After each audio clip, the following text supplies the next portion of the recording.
Me rastin e 27 vjetorit të rënjes së dëshmorit të kombit, Dr. Shpëtim Robaj u bën homazhe pranë bustit të tij në oborrin e QKMF-s në Malishev për nder të jetës dhe veprës së tij. Në mesin e mantelbardhëve, prezent ishin familja Robaj, drejtori i QKMF-s Afrim Krasniqi, kryetari i komunës së Malishevës Ekrem Kastrati, kryetari i OVL-s së UÇK-s në Malishev Metush Kryeziu, së bashku me antar të degës, veteran ushtar.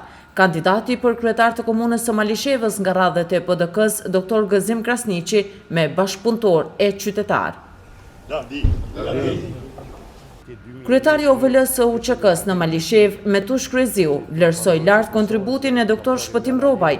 Kryeziu theksoi se Robaj më 30 shtator të vitit 1998 ra për të mos vdekur në altarin e lirisë. Tutja i theksoi se si llapush duhet të ndihemi krenar sepse bit tani jetën nëpër zona të ndryshme. Ne si llapush duhet ndihemi krenar sepse bit ton van jetën nëpër zona të ndryshme, edhe aja që e karakterizon Malishevën është se dham jetën me djemë ton më të mirë edhe jashtë kufinit Kosovës si në Ilierit edhe në Preshevë. Andaj ju mantilbarë të komunës Malishevës tu mbane me krenari si që një duke mbajt të emrin e Shpëtim Robit, sepse i një shambull për të mirë dhe profesioni juaj është profesion human, se nga njëherë shteti edhe shoqënia s'mujnë me paguat mundin dhe sakrificën e juaj, po keni zgjedhë këtë profesion edhe dini në krye me sukses edhe më nderë. Lavdi Shpëtimit, lavdi gjithë dëshmorët e komunës. Kryetari i komunës së Malishevës Ekrem Kastrati tha se sot Malisheva ka një ditë rikujtimi të një burri të madh, humanisti e profesionisti shëndetësor, i cili dha jetën për lirinë dhe pavarësinë e vendit. Edhe komuna Malishevës, edhe gjithë qytetarët e saj është krenar me këtë ditë, e cila rikujtojmë Dr. Shpëtimin si një humanist, si një profesionist shëndetësor i cili dha jetën për lirinë dhe pavarësinë e Kosovës.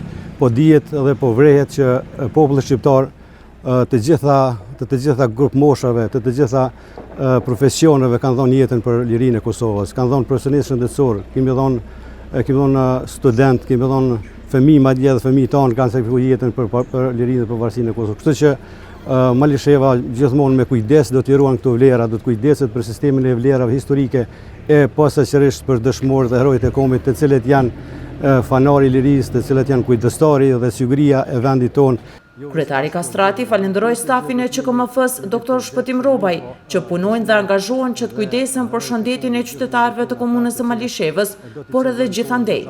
Drejtori i QKMF-s Dr. Shpëtim Robaj, Afrim Krasniqi, tha se Dr. Shpëtim Robaj ka pasur fatin ta njohë personalisht në spitalin ushtarak, duke e vlerësuar si një njeri bujar e abdetar.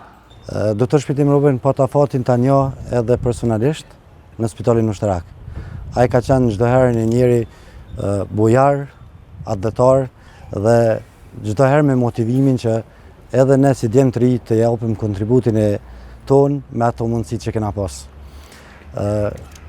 Për vjetori i Dr. Shpëtimit gjithmonë na kthen mrapa që ta kujtojmë se edhe shëndetësia, edhe ekipet e shëndetësisë kanë bërë punën e vet, duke u dalë në ndihmë ushtarëve të ushtrisë qytetarët të Kosovës, si dhe popullatës civile. Qendra kryesore e mjekësisë familjare në Malishev mban emrin me krenari të Dr. Shpëtimit, për të cilin ne jemi edhe sot krenar për punën të cilën e ka bërë. Në fund, kryetari i OVL-s së UÇK-s Metush Kryeziu tha se shpresojmë që vitin e ardhshëm eshtrat e tij t'i sillim nga Prishtina në Malishev, të pushojnë pranë shokëve të tij në varrezat e dëshmorëve në Malishev. Shpresojmë që vitin e ardhshëm t'i dinë eshtrat aty ku janë shokët e tij, ata të cilët e kanë fituar pa vdekësi në varrezat e dëshmorëve në Malishev. Homazhe për të nderuar veprën dhe kontributin e Dr. Shpëtim Robajt në përvjetorin e 27 ka bërë edhe kandidati për kryetar të komunës së Malishevës nga radhët e LVV-s, Valon Hoti.